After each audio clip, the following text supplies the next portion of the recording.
Okay, hello everyone. Welcome to our panel today on Inference. So Inference is where we have a model that's already been trained and now we're serving it on new data. Maybe that data is from your customer or maybe you're using this model in a background workflow. We're going to be discussing all of the hot topics in Inference today. So this has to do with maximizing throughput, increasing tokens per second, driving down tokens per watt, everything that matters today where, optimizing inference has really significant costs when you're serving models at scale, especially in a world with agents. However, before we get started, let's do a round of introductions and please share with us your first open source project that you either worked on or started. I'll go first really quickly. My name is Srivastava. I'm a senior technical marketing manager at NVIDIA. And my first open source project was my first software engineering job where I worked on the Android operating system. So I see Jeff first in my corner, so take it away. Hi, I'm Jeff Woody. I'm on the product team at Hugging Face, and more than my personal contributions, I think for Hugging Face, open source is one of the main contributions. Of course, most people know the Transformers library, but there's a whole ecosystem around it, from diffusers, sentence transformers, TRL, PEFT, even Low Robot, and since last week, Llama CPP. So it's a constellation of tools for AI builders to build with open models, 650,000 GitHub stars, but who's counting? And my personal contributions is quite small. In fact, Patrick maybe has a bigger contribution since he was a core maintainer of Transformers. Patrick, do you want to introduce yourself next? Sure, yeah. So my name is Patrick. I work as a research engineer and lead of open source at Mistral.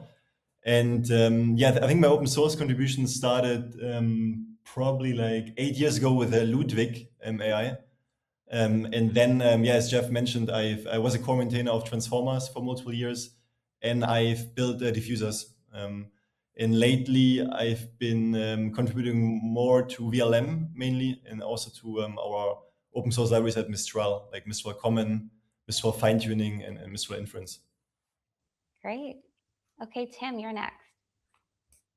Thank you. I'm Tim. I'm co-founder of Black Forest Labs. We are headquartered in Germany and about 70 people, and we try to build visual intelligence there. Our team is probably best known for like the latent diffusion and stable diffusion kind of work. And the first open source project I was involved in was SDXL.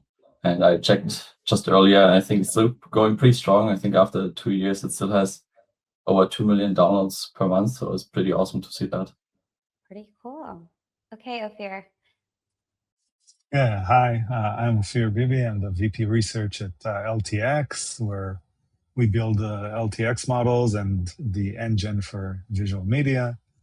I've been around like open source and also like software for a while, but I think the most memorable open source contribution I've had from long ago was OpenCV, which is kind of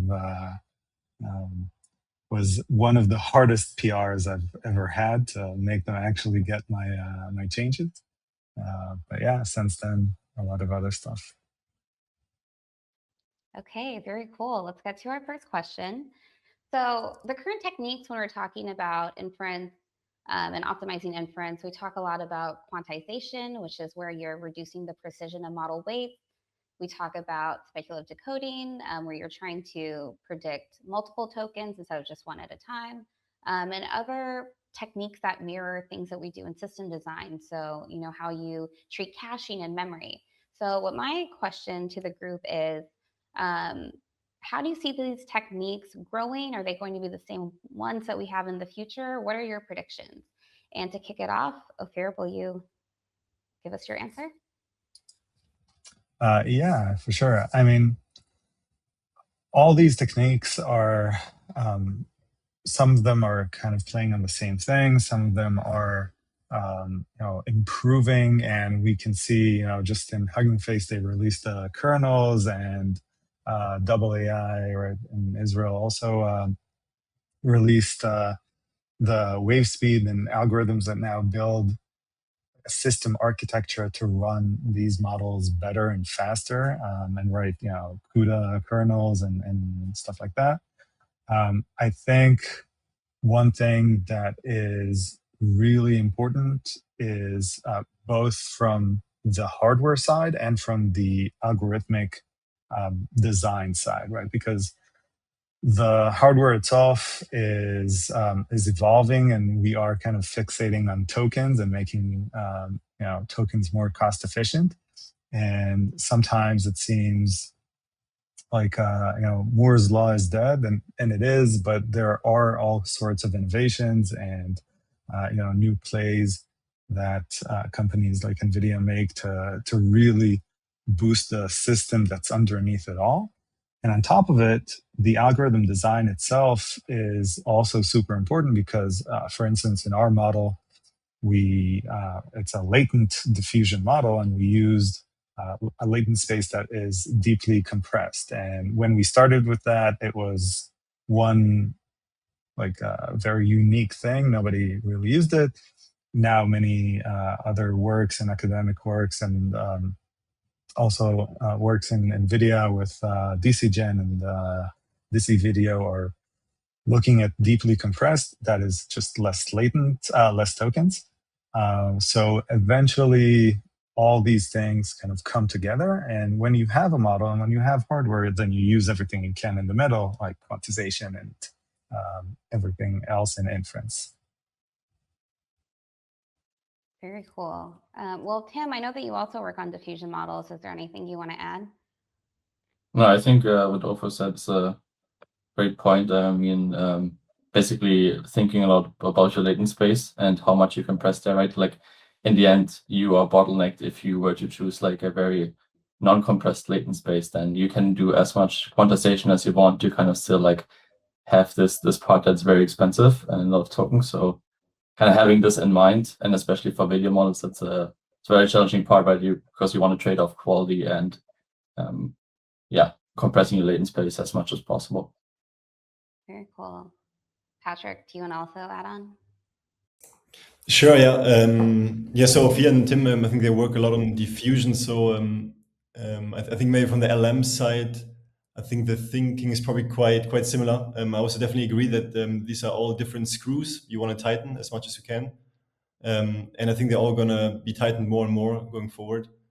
The big question for me is maybe whether the autoregressive mechanism that we're using for LMs, that is like the de facto default for LM inference might change, actually, might become maybe something like diffusion going forward, not just for image generation, but also for text generation.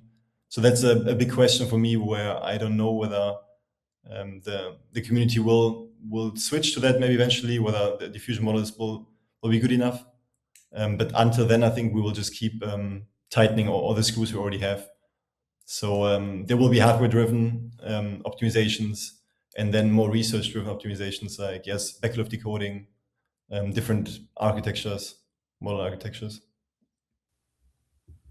Okay, very cool. So let's go to our second question. So we're seeing just absolutely massive models get released in the open model space, like Kimi K2 just came out that has 1 trillion parameters. And they have reasoning capabilities, which take a lot of time, what we call test time compute. On the other side, we're seeing just a flood of small models. In fact, NVIDIA published a research paper last year that says small models are the future. So what I want to know is, do you think we're going to have a convergence? What do you see the future of, when we're talking about just raw size of models? And Jeff, you talk first. Sure, thank you. I think, if AI went mainstream with LLMs, what we've seen is really an explosion of the diversity of models for every modality. So of course, text, but also images and audio and chemistry and diversity of domains. Models that are specialized for a specific industry, maybe on legal language, maybe on financial data. and diversity of models in terms of libraries that you can use. And so that has translated into an explosion of models that are made available by the community on Hugging Face. Today, over 2.5 million open models are available on Hugging Face. And I think another trend that we've seen over the past few years is that AI services are evolving from a model to a system that orchestrates a lot of different models that are specialized on different things. And these are maybe models that are running locally, where you want to small, dense models that can function on your local laptop or phone. That can be models that are specialized for a specific task. Maybe your LLM is going to ask to a tool like Flux from BFL to create an image for it so that it can answer to you. Maybe it's a small classifier model that will make sure that it categorizes your question well, or that it processes the answer through all your different guardrails. So now the AI services that we all use every day use a multitude of models, and having this wide diversity of models is what's going to enable the services of the future. Very cool. Anyone want to add anything on top? Maybe quickly, what I'd like to add is that I think for us, we at least have seen that it's relatively easy once you have like a large model to distill them down and have like a multitude of kind of like sizes. And at least in our community, we've seen like the small models, right? While they might not be as strong as the bigger models, just the applications they unlock make them super interesting still. Yeah, and from my side, I also agree. In general, I think we'll go both ways. So we'll make big models bigger and small models smaller. I think for applications where the task is simple and it's all about getting it solved locally on device, like speech recognition. So we've released Vox for real time, where the next version is probably going to become smaller. But our flagship model will probably become bigger, because the smartest models should be as smart as possible, and it's probably going to get bigger when hardware gets more powerful as well. Yeah, good point. So we touched a little on this earlier, but I actually want to dive in more for Tim and Ofir. You're working with multimodal models, and like you said, new use cases are unlocked with these smaller models, on device. So can you tell us, something more about having these multimodal models and also being consumer facing? Sure. Ofir, do you want to go first? Yeah, sure.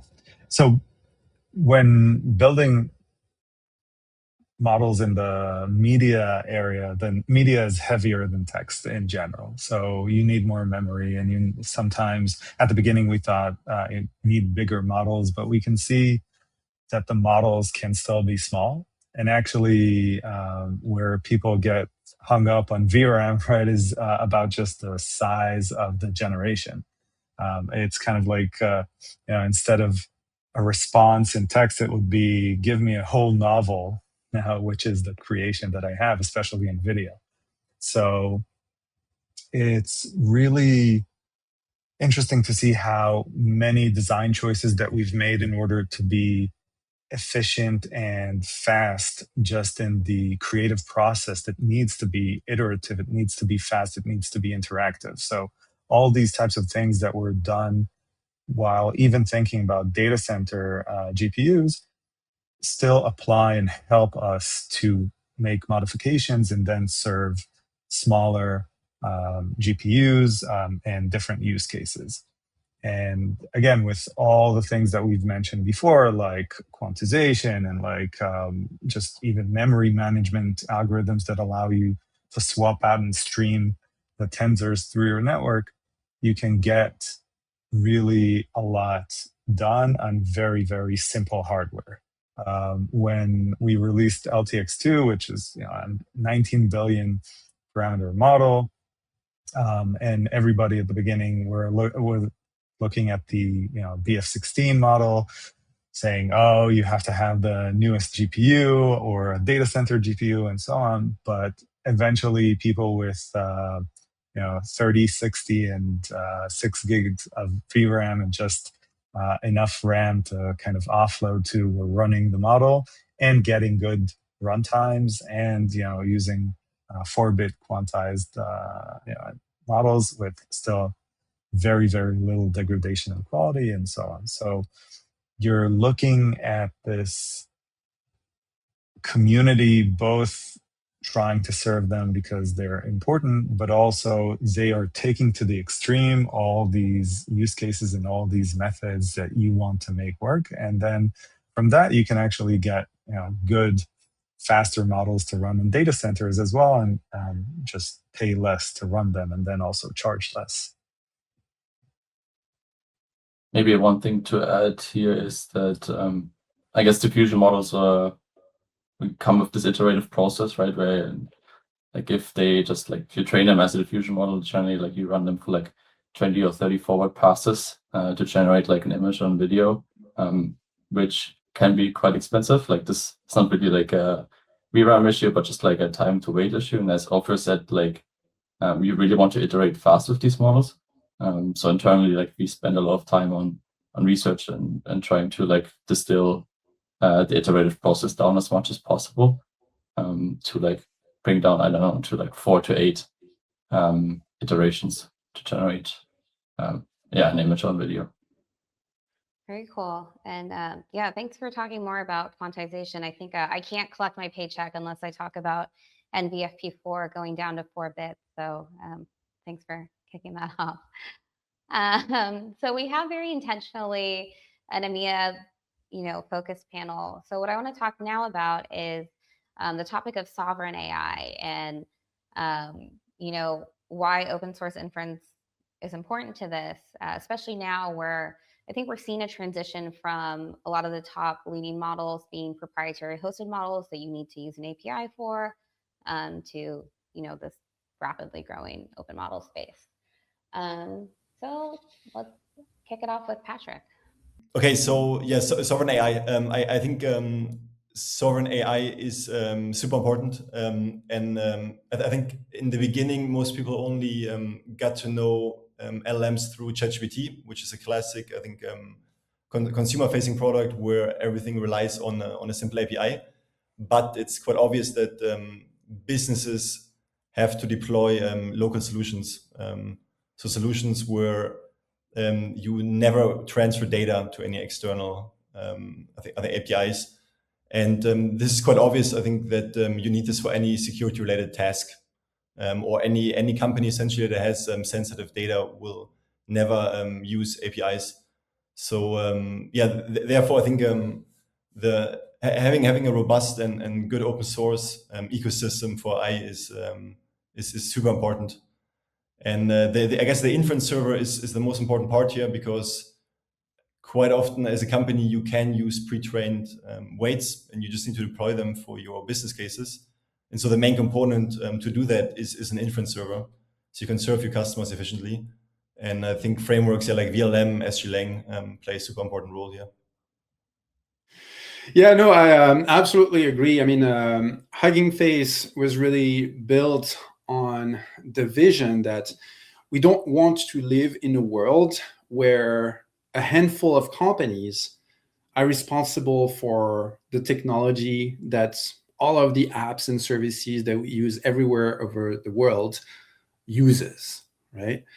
And the world that we want to live in is one in which every country, every company is able to build and control their own AI. And that's only possible with open source. That's only possible with open models, where you can host the weights within your own secure environment, be it within your own country with sovereign AI, or be it within your own company infrastructure if you're worried about corporate security. And it's only possible with open models for you to take that model, then customize it to, say, your customer's voice or your national culture, right? So for us, open models is the only way forward if we want to live in this world where every company, every nation is able to take control over the AI that they make available to their customers, so that they make available to their citizens. Okay, let's talk about model architectures now. So a lot of the models that we're seeing come out and in the larger side of LLMs use the mixture of experts architecture. So this is where you can activate only a fraction of the model per request. It works much more efficiently than dense. However, the trade-off is that you have memory constraints. So do you predict that, how much longer do you think we're going to be seeing all MOE, and do we see signs of, a new dominant architecture? Tell us your observations from the research world. Patrick. Cool, yeah. So at Mistral, we released, I think we were actually the first that released a major mixture of experts model with the 8x7B, the Mistral model, which was very successful, I think, and worked super well. And afterwards, we focused a bit more on dense models, maybe because back then we didn't really have the necessary infrastructure to run it efficiently in inference. But yeah, I think nowadays, to me, it's quite clear that MOEs are super powerful. Because today usage is high enough that you need to run, I think, thousands of requests in parallel. And for this, I think MOEs really shine and are very efficient. So I'm quite bullish on MOEs also going forward. And I think there's still a lot of things we can learn about improving training stability and also improving speed of MOEs. But I think fundamentally MOEs are very good for I guess like highly parallel serving and very good throughput. Do you have any tips? By the way, oh, sorry, Anu. I was going to throw a shout out that just last week, the Transformers team wrote a really, really cool blog post about MOEs, what they are and how they work. And so if anybody watching is interested, that's a great way to get into it. Very cool. We might be able to link it in the recording. Great. Well, speaking of transformers, the next question I had is for you, Jeff, specifically. So the transformers library is, the staple of this area. And I remember that it really had its origins back when BERT was the biggest breakthrough. But now we're at Transformers 5, which launched a few months ago. So can you just tell us about, the growth you've seen in this space, and did you predict any of this? Where do you think we're going? Thank you. Well, Transformers V5 is something that we're really, really excited about. It's a huge milestone for the community. Actually, it was 5 years in the making. Patrick, you know that. Yeah, Transformers been installed over 1 billion times, right? It's like 3 million installs every day. So it's sort of like the bedrock for model definition for the whole ecosystem. And V5 introduces a lot of improvements around the theme of interoperability. We want models to be easier to define and simpler to export into other experiences where you can fine-tune them, do reinforcement learning, or inference them in production, etc. Ofir, you had mentioned earlier that Moore's law is dead, but Jensen's law is definitely kicking, and our goal is to make that performance accessible easily to users of transformers, and so making transformers faster by taking all of these optimizations and making them available as much as possible directly within the Transformers library, and then making Transformers the backend of production inference servers, right? So today, Transformers is a backend for VLLM, for SGLang, and we're working with local libraries like Llama CPP, MLX, and others to make sure that there's a great user experience where you can take any of the 2.5 million models I mentioned on Hugging Face and run them either locally or on a server super fast. Very cool. Okay, do you want to add anything? Yeah, sure. So first of all, Jeff, if you have so many stars, you can loan me some. We are in the, I think, single or double digit thousands, not triple digits. The new metric is the number of likes on your models on a Hugging Face, and I know you have a ton. Oh yeah, no, that I think world breaking on downloads and likes and stuff like that. But So transformers, I think, is an excellent example of the fact that once you build, there's always trade-offs, right? You can have this super optimized, almost non-readable library that maybe does just one thing, and then you can go to a very all-encompassing, but hopefully well-designed library, which I think transformers kind of is in that bucket, and there is a spectrum in between. But what happens is, as this matures, if it doesn't die out but actually matures well, like Transformer does, then it gets just from here's the design, here are the components, build your own pipeline, to how can I scale this pipeline? How can I optimize this pipeline? And all these like underlying, it's not even blocks, it's like pebbles inside the blocks, right? Are starting to get into the core library, and you can come in with just engineers that want to use it and are not necessarily even from those specific domains of optimizations, and they can just get it almost for free. And it lowers the bar of entry. You still need to understand the concepts and the constructs that the library is trying to make available to you, but eventually it gets you from this one GPU to hopefully scale up, and with other libraries around it, like Pest and TRL, then you can really do a lot. So actually, I think also, sorry, please go ahead. Yeah, I was also just saying, like, I think the performance aspect is one thing, but like, I mean, one thing that I've been super appreciative of is that just like there's a new model out and like the next day it is on Transformers or the same day. And I think especially like also for us, right, like we do a lot of research goes into like which text encoder to use, and just having this availability and kind of being able to use any we want at any time without really like spending like 5 days on like trying to figure out how to inference this has been like super huge.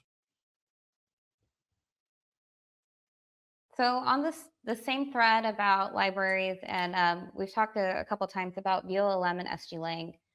So talking about scaling, I want to, what are some challenges that you've seen these inference libraries address? Where do you think these inference libraries are going over the next few years? Anyone who wants to take that?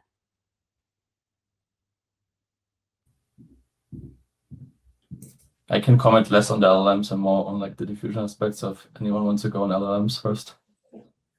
Sure, I can take LLMs. So I think the open source releases, I think they're accelerating more and more since recently. So that means there's a lot of new models coming out. They also tend to get more and more complicated. I think a huge aspect nowadays is actually kind of being sure that there's no subtle bugs in library. So I think this is a huge thing to be solved. Just making sure that when a model is out and functions, that it's actually running correctly. So I think this can happen. And the other aspect is also, I think, because we have all these screws we want to tighten for optimization, and that also means there's a bit of a kind of combinational explosion of possible configurations. Like your model, if it comes out in FP8, then also needs to work in different kinds of quantization formats with different kinds of drafting models for speculative decoding, and making sure that all these combinations work on different hardware. I think it's quite difficult and requires a lot of work. So I think this is not easy to do. I agree, and to bounce off of that, I think it's not so much about which library, which inference server, etc. It's more about where the community is gravitating towards, because what we get as users is the result of their contributions to add a new kernel that makes it work great on Blackwell, or to add a quantization to make sure that you can use it on this GPU, or to implement this new optimization technique we're mentioning at the beginning. So wherever the community is going to be gravitating and focusing their contributions is what's going to be used by people. Great answer. Okay, so our next question, completely on the opposite side of libraries. So this is, again, very specifically an open source theme panel. So how do you reconcile investing a significant portion of your business in open source, but while also running an enterprise? Tim, do you want to go first? Yeah, sure. I mean, when we started Black Forest Labs, I think we thought about this quite long, because I mean, this is kind of like the core to our team, that we have been like releasing models. So we try to like see how can we connect this to also having a business. The one thing that we found, at least, is that open source is like a huge distribution strategy for us. Right? Like we get our models out, we get the word out. People build like LoRa's on top of your models, right? That then downstream customers might get interested in. And I think for what has been working for us quite well is like this tiering system, right? We have some models that are in an API, some models that are open weights, some models that are completely like Apache, like open source.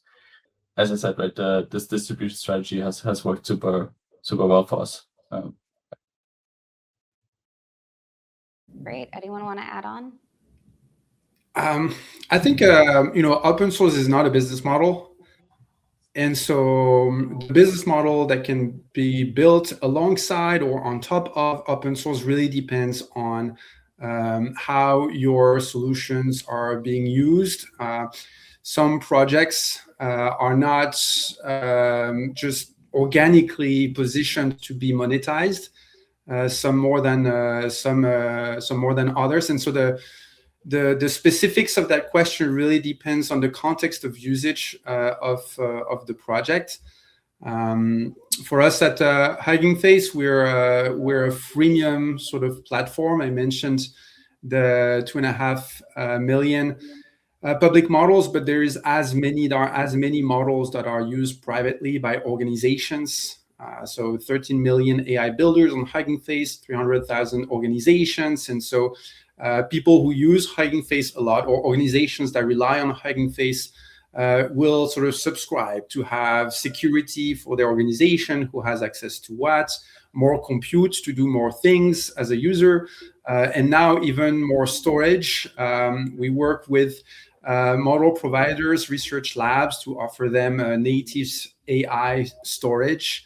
So yeah, I think it's really a question that is company specific, and there is no single answer to that question. Actually, could you tell us more about, you mentioned native AI storage? I'm just curious about it. Yeah, of course. So it turns out that the way that we collaborate in AI is different from the way that we've been collaborating for software for many decades, which is why all the models and data sets are easier to use when hosted on Hugging Face, as opposed to, for instance, GitHub. It turns out it's also similar with storage, meaning that the way that we store data as we train models, as we create those giant data sets that help models get better, is different from how general data is stored.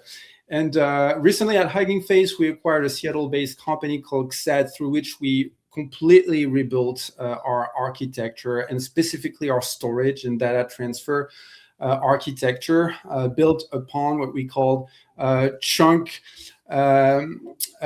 defined storage. We have a lot of blog posts that explain everything about how this works on Hugging Face, but the gist of it, that we're able to really reduce the bandwidth that you're using as you're producing and storing checkpoints during training, as you're uploading and downloading models. And thanks to this new sort of way of building storage, we're able to offer storage cost that is like 3 times cheaper than what you would get on a regular sort of storage service. So that's what we mean by AI native storage. It's really like the whole system is built for AI builders, for their workflows, and to bring the cost down for them. Cool. Okay, so no more MySQL. That's very interesting. So actually, on the same question about open source and enterprise, Patrick, I know Mistral has several enterprise solutions while you're also investing in open source. So can you tell us more about that? Yeah, sure. So I agree with what was said before. I think open source works really well depending on, I guess, what business you want to use it for, or apply to it. So at Mistral, we believe that most of the value that AI will unlock is not just B2C ChatGPT-like, but is actually hidden in very complex processes within the business sector. And in that sense, I think an open source model is just one component to solve that task. But the actual value then, I think, lies in people coming in and actually building a solution that works for the specific company. I think the tasks that companies have nowadays, they're extremely complex. And one open source model is just one component of that. So I think the strategy of open sourcing models and then building solutions on top of that you can sell to businesses works very well. And that's what we're doing at Mistral. So we're building Mistral's AI studio, which is kind of like a platform you can customize as a company using our open source models, for example, and also for deployed engineers. So we also like to go into the companies actually and help build customized solutions. And one other aspect I think I also want to share is I think it's also just very important to contribute to the ecosystem as such to just move it forward. I think I mean, it's quite obvious that there's players that are not open sourcing and players that are open sourcing. And I think if there are too few players that are open sourcing, then I think the global average falls way behind. So I think at Mistral, we were one of the first that maybe successfully released a mixture of experts model, and that then enabled a lot of other companies to do the same. And at the same time, at Mistral, I think we've learned a lot, for example, from DeepSeek's R1, and that then enabled, again, a lot of other companies to do the same, and that pushes forward the whole field. And I think that's very important. Otherwise, you just, I think, progress slower as a whole, which is not great. Yeah. Well said. Go ahead. Totally well said.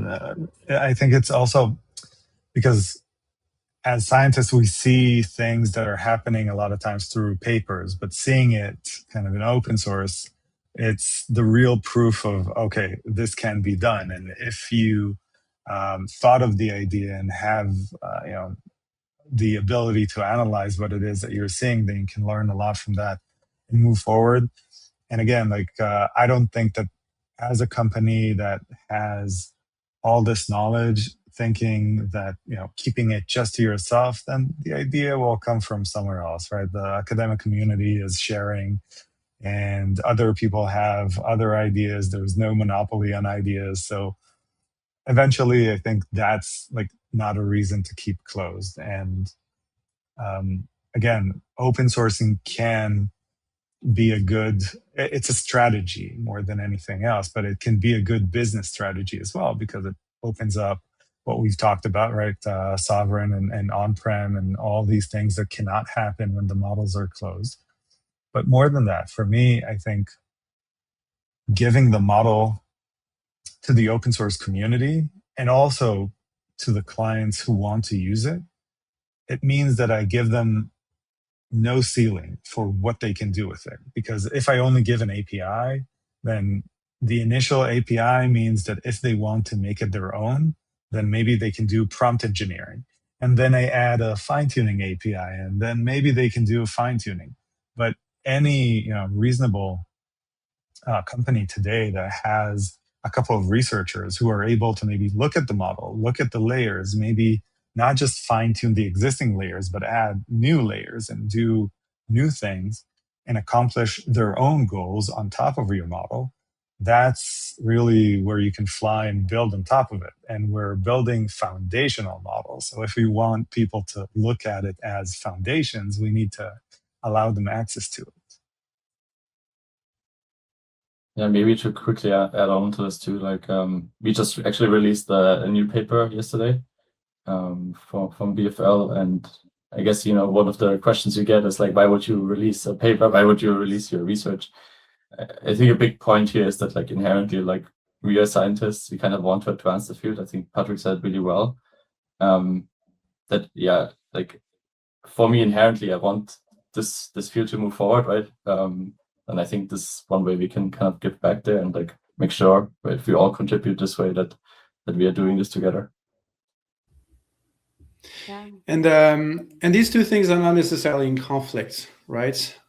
Sharing the knowledge and the weights of the model with the community and having success commercially with customers.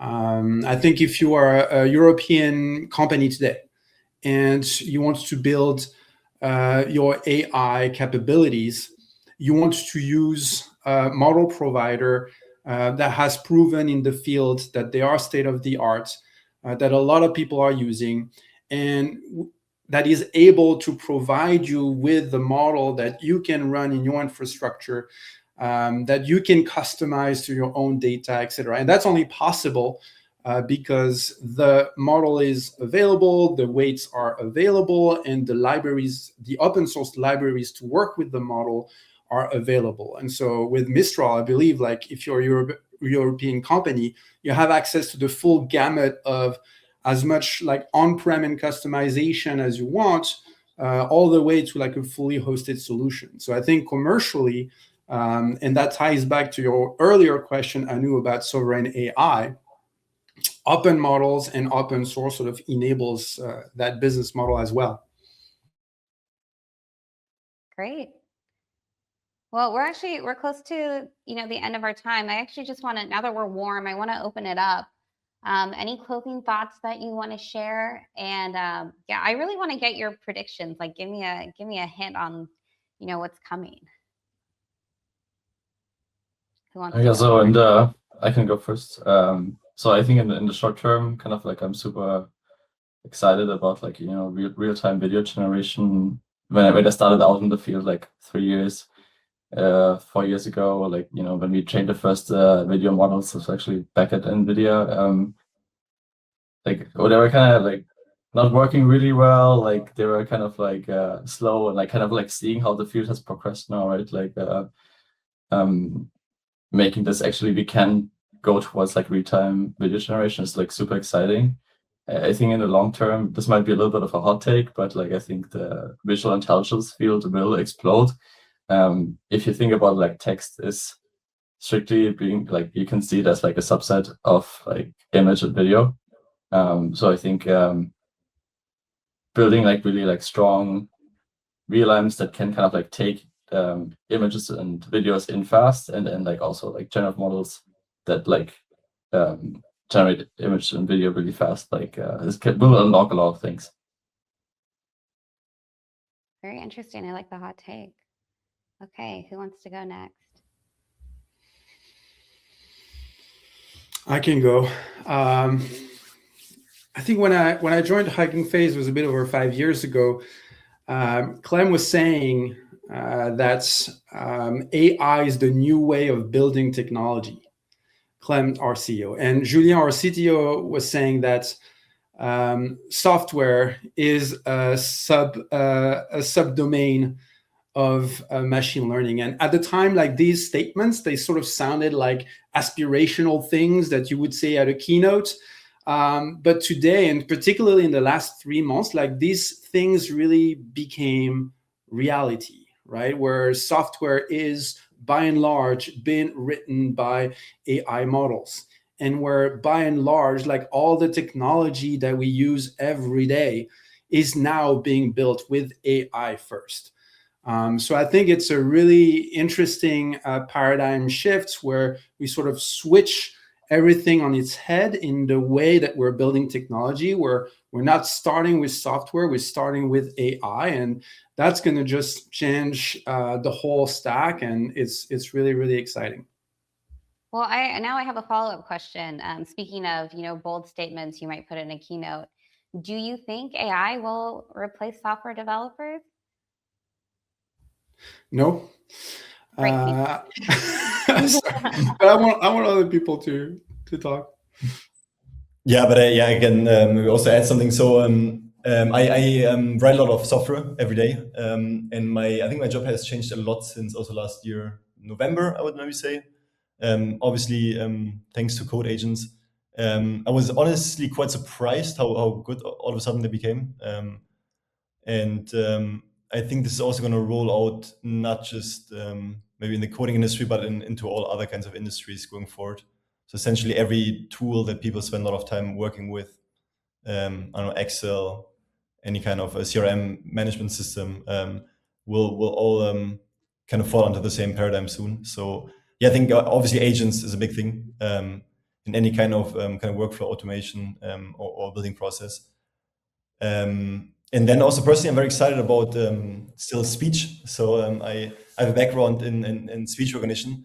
I'm also very excited about more and more kind of streaming speech applications being open source, like real-time speech recognition, but also probably soon real-time speech generation, and making them smaller and smaller and letting them run on phones and laptops locally.